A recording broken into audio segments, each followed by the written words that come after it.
तभी यह चारों भाई उसके सामने खड़े हो जाते हैं। दरअसल ये वही राजा द्रुपद है जो द्रोणाचार्य को आधा राज्य देने के लिए इनकार कर दिया। युधिष्ठिर हाथ जोड़कर उसे अपने गुरुकुल जाने के लिए कहता है।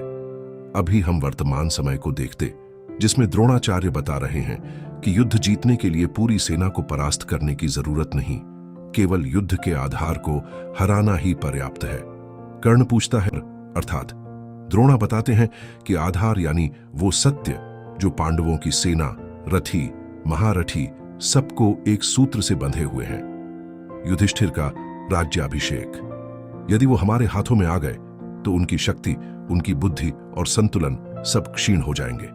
इधर श्री कृष्ण कहता है, इतने महान योद्धा जिसका शीर्ष कभी किसी की आगे नहीं झुका, आज भी नहीं झुकना चाहिए।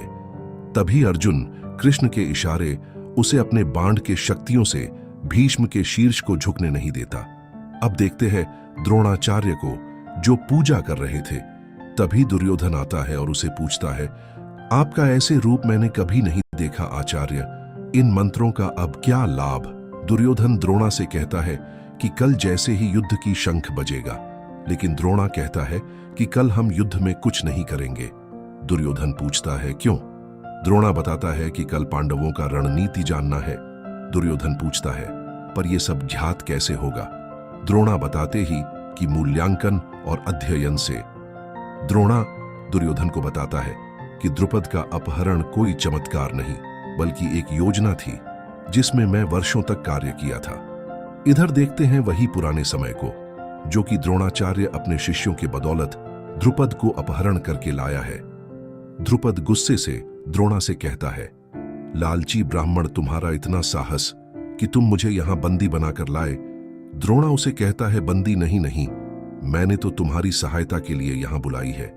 तुमने जो एक वचन दिया था जो तूने पूरा नहीं किया।